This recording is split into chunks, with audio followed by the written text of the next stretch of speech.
Razabani for IFL TV, proudly sponsored by Everlast. I'm delighted to have with me today on Monday, my man, two tanks, OD, Ohara Davies. Ohara, it's been a while. What's going on? Been ages. Not much. I just finished gym. Went to the gym this morning, done a bit of work. So just at home resting, relaxing. Then I got my sprints in the evening.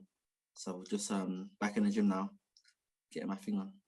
How's life been? I know it's been a mad year with these restrictions and can't go out and can't do this, but things have slightly eased over the last couple of months. Starting to go out a little bit more, go to restaurants and stuff. I've only been out to eat once. Me and my friend went out to Nando's. I'm not really that much of a going out person anyway, so the lockdown didn't really affect my social life because I'm usually at home, sat down on a PS4, or I'm in the gym. So I don't really do much. But now with things being open, like they got traffic everywhere and cars everywhere, and in a way, lockdown suited me a bit better in terms of like the roads being clear, easy to get from A to B. But now everyone's just out and about, and the temptation to go out is a lot more. A lot of people inviting me out here, inviting me out there. But during lockdown, there was no invitations anywhere because everywhere was shut. So I've just been trying to stay level headed, stay in the gym, stay at home, not go out too much. How's your car? I saw you were involved in an accident. Your poor car. I know you've had it for a long time. The Audi. Emotional tribute you paid on your socials. My car got thrown under the bus. The car got thrown under the bus. What happened when I went to bed one day and then the police knocked on my flat door at 6 a.m. saying that my car's been hit. And then I come downstairs, I see a big dent on the side of it. I thought, oh God. Um, some taxi driver hit my car, but he done the right thing. He phoned up the police and he explained what happened. And so the car was a complete write-off. They couldn't fix it. So his insurance have had to pay out for the car. So me and that Audi, we had a lot of memories in the Audi with a lot of good memories, but more bad memories with people that I wanted to forget anyway. So with that car being gone is a positive in a way because I had a lot of people in that car that weren't good people. Male or female? Female. And also, don't forget, I made that video about the girl that keyed my car. On the side of the car, it still had it there because she wrote "hole" on both sides of the car. When I got the car wrapped, I got it so the car was in matte black. But if you took off the matte, you would have still seen what she wrote underneath the car, what she keyed into it, and just things like that. And then she wrote another girl's name on the front bumper of the car, and that was still there. And just a lot of memories, a lot of people that car brings to mind. But now feels like a new start, a fresh start. Absolutely, absolutely. Well, we look forward to your new car arriving soon, and we'll have a view online. Horror. It's been a while since you've been out. McKenna was the last time. I think it was September, October last year. It was behind closed doors. Obviously, the Golden Contract final. You haven't been out much. You haven't been out since. I know we spoke a couple of months ago, and you said you're waiting for a date. Is there an update on when you'll be out next? Yeah, I'll be fighting early August, sometime early August. I'm in the gym now, training, preparing. I've got to start my diet, so I've got my package coming over tomorrow. These 7 months or so that I've had off, it's been a blessing to me because I've had time to get my head right and get things right, and I've had time to enjoy life and live life a bit because I'm not constantly being in camp. And MTK had me fighting so much. I think I fought June 2019, and then I fought November 2019, and then I fought February 2020, and they was going to make the golden contract in June.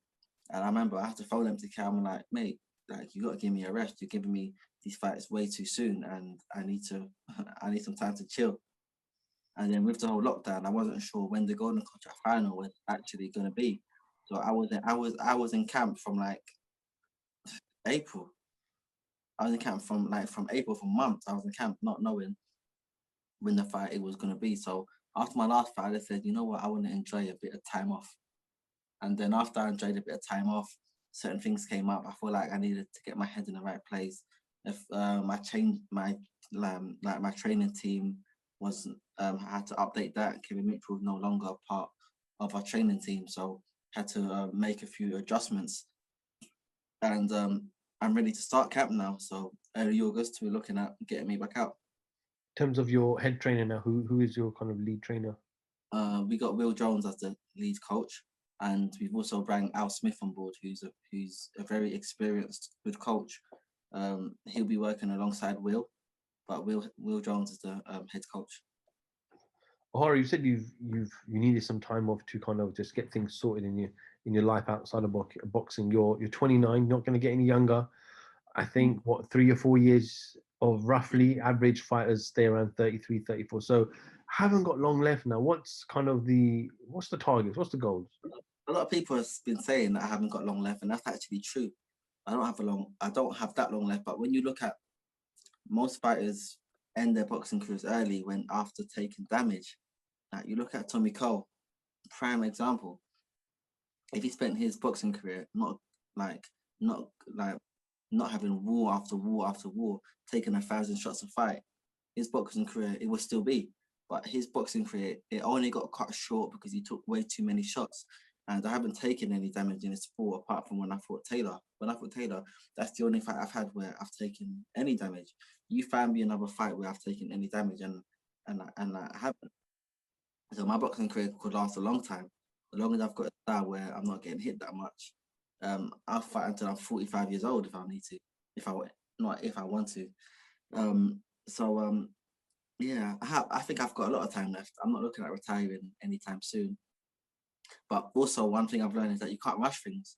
You cannot rush things in this game. You look at Lewis Fritzen, his last fight got announced in how many weeks' notice? 3 weeks' notice, and he got his ass whooped. He probably thought to himself, "Oh, I'm not getting any younger. I need to rush things. I need to hurry up." 3 fights' notice, bang, got his ass whooped. And that's sitting back about 3 years now. Sitting back 3 years. So I need to make sure my head's in the right place, my fitness in the right place, my training team's in the right place. All of these things are right, and then bang, we go again. So August this year, and then hopefully I can get another one before the end of this year. Just got to see what MTK can sort out.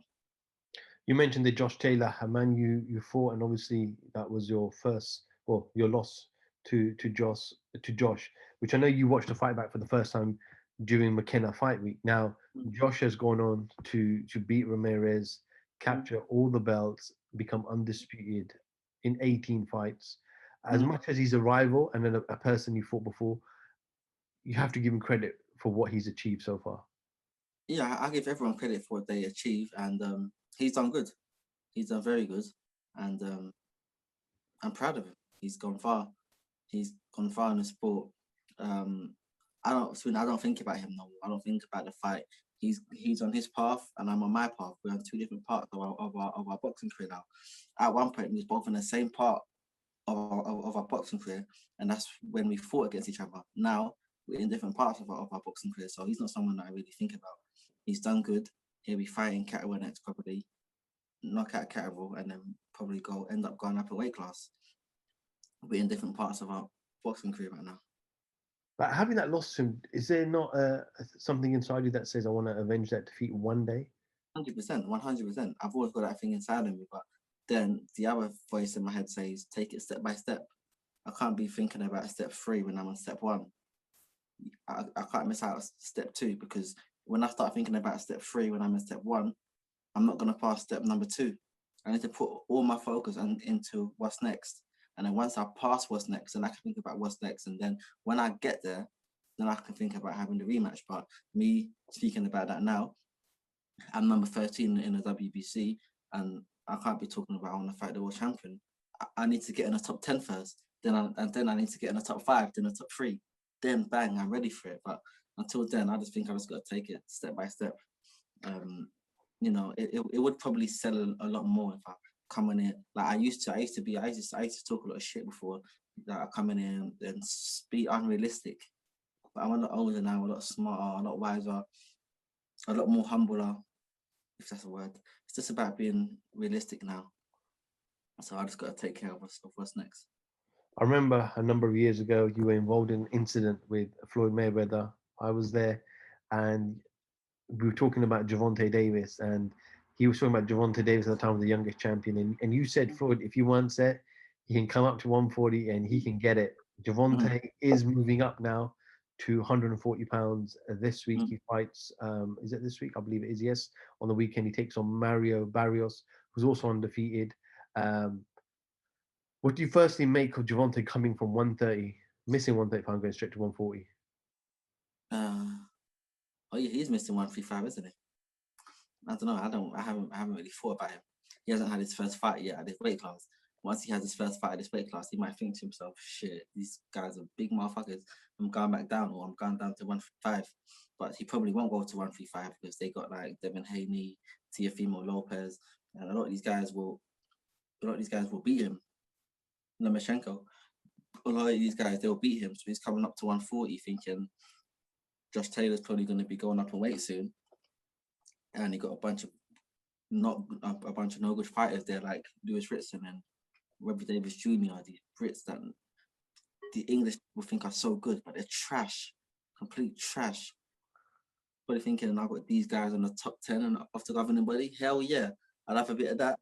That's why he didn't go to 135 because most of the guys in the top 10 at 140 have just been completely hyped up. Cattle, all these guys ain't no good, ain't no good. So that's why he's probably gonna come up to 140 and try his luck once Taylor goes up in weight class. But yeah, I don't really think about him. If the fight got offered to me, hell the fuck yeah. Hell the fuck yeah. Well, that'd be fun. It'd be fun. Javante, O'Hara. Obviously, big announcement made last week or the week before. Eddie Hearn is leaving Sky. I saw your post about Eddie throwing Sky under the bus. I'm not sure if he threw him under the bus, but he's decided to move to DAZN. You've got now multiple platforms of boxing in the UK. You've already got Mick Hennessy on Channel 5, BT, Sky are still going to stay in the game. Eddie now with DAZN, sold in the UK and abroad. So great for boxing that the more competition, the healthier. Mm-hmm. Yeah, the more competition, the healthier, and there's more opportunity for fighters as well that ain't really that known.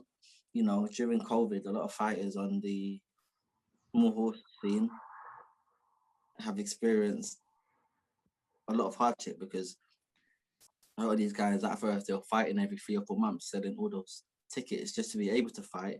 And since this lockdown's been on, a lot of them haven't been able to fight because there ain't no fans. So a lot of the fighters on the small horse show, they have felt it most. Whereas all the guys that are signed to Matthew and Frank Bowen and Mick Hennessy, they have still been able to fight because they got all the backing of the TV channels, but a lot of the guys on the small shows have not. So hopefully one of these boxing promoters can give some of these guys a chance. A lot of the guys on the small scene have been asking to fight, trying to get a fight, but because they're not signed, they haven't got no fights. But now we've got another platform. Eddie's gone over to that other place, DAZN. So we got Sky Sports. They got a new promoter, that guy, I forgot his name, Ben Shalom. So you know, it's another platform for Ben Shalom might have a few small show guys on his books and think, cool, let me give this guy an opportunity on Sky to prove himself if he can be a new superstar. So it's very good for boxing. Obviously, I know Eddie Hearn's a lot of people asked him about losing the marketing side of Sky. Sky was very powerful, a great pay-per-view model. I think Anti Joshua was still there for one more fight at this stage. But do you think it's a smart move by Eddie to take it onto this new app? I don't know. You know, a part of me says no because with the marketing that Sky got, that's what helped Eddie. Eddie didn't make himself big. Sky helped him to get big. And if he's not with Sky no more, that marketing, if his show is going to be as marketed as it was on the Sky, maybe not. Will you have more funding under these new guys to zone? Yes, they got money. That's why Eddie's gone there because they've got money. But the promotion wise, he's not going to get anywhere near as much promotion as he did under Sky, and we're not going to find out until another year or so the effects of leaving Sky. It might do him good. I think it would do him more bad. And this new guy Ben Shalom's going to get all the big names. some of these guys are not happy under Matchroom no more. They're gonna go under this new guy, Ben Shalom, because it's not a lot of these guys are signed. A lot of these guys signed to Matchroom. It's not because of Eddie Hearn, but because of Sky Sports. Sky Sports. That's why everyone went there. Now a lot of these guys are going to be thinking, cool, if Sky Sports, if they got someone new, I want this new guy. And regardless of if they're with Eddie or not, Sky Sports will always do good because they're Sky Sports. They will always do good. They will never do wrong. They will never do bad. So I don't think it was a good move for Eddie, but only time will tell. Horror, I'll end on this. Obviously, we've seen recently a lot of YouTubers getting themselves involved in boxing. Jake Paul, Logan Paul, obviously they've been training for a number of years, but other YouTubers and TikToks and all these kind of fans. I saw an interview yesterday Paulie did with our Andy from IFL, and Paulie was really going in and saying, you know what, find something else to do. If you want to have a battle with someone, find something else. Don't worry about boxing. Do something else, because one day somebody's going to get hurt real bad because you don't play boxing. I like Paulie. I like him a lot. Paulie's a cool guy. I met him a few times, but listen, the truth of the matter is that Paulie's only saying that because these guys up on YouTube are making more money in one fight than he earned in his whole boxing career. That's the fact. That's the truth of the matter. Boxing's boxing. People get hurt. Yes, Jake Paul might fight and get hurt, but then again, Paulie's fought and got hurt, and this guy's a pro. I fought and got hurt, and I'm a pro. Anyone can get hurt. It's just boxing. So people go around saying you're going to get seriously hurt. Everyone fucking gets hurt, mate. It's the aim of the game. If you're a pro, you're going to get hurt. What do you mean you're going to get seriously hurt? That's what people that's what people have been going around saying. It's like, chill. Anyone that says, oh, these people are going to seriously get hurt, you've been more hurt than they've been hurt. I've never seen Jake Paul get knocked out. I've been stopped. Paulie has. Jake Paul hasn't. So like everyone, it's just boxing. It's how the game is. But a lot of these fighters or ex-fighters are just jealous because these YouTubers that they've never put on a pair of gloves in their life, and then they do for the first time, and they're making more than what all of us are. They're making more than all of us. But don't hate the player, hate the game. Don't be mad at Jake Paul. He's just a hustler. He knows how to market himself, and he's doing the best thing. Listen, let them offer Paulie a slot on Jake Paul's undercards and see if he says no. Offer him a slot on his undercard. Tell him he's getting 8 mil to fight. Is he gonna say no? He's like, no, I don't want to fight because Jake Paul's on. No, he will run to that. I will run to that. Any fighter out there now talking shit about Jake Paul, they will run to be on his undercard. Come on. Like, yeah, Jake Paul's not a pro boxer. They're not pro fighters, but if he can make some money and is entertaining, and people are forgetting, these fights only sell. Why? Because people watch them. If Jake Paul wasn't, if he can't box and he's shit and he's this and that, why is he selling so much? Where's the money coming from? The fans. So don't moan about Jake Paul. Moan about the fans going out there buying his fight. They are buying his fight, and then people like this that don't like them, the more you talk about them, the more exposure that you're actually giving them anyway. If you don't like him, just don't talk about him. The more you talk about them, the bigger you make their shows. So you're helping them. At the end of the day.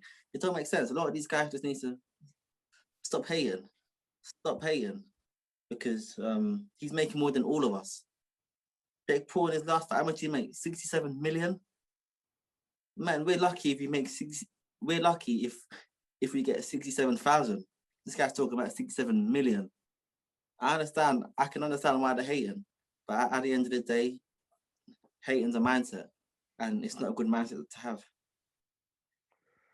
Interesting to get your thoughts on that, OD. Always a pleasure having you, bro. It's been a while. We got to catch up face to face very, very, very soon. I can't remember the last time I spoke to you face to face, but we've been in the new way, isn't it? Now Zoom, it's just easier now, isn't it? You don't have to travel anywhere. You can just grab them. But we got to do a face to face very soon. 100%. Let's do that. Ohara Davies, IFL TV. Thank you very much. Thank you.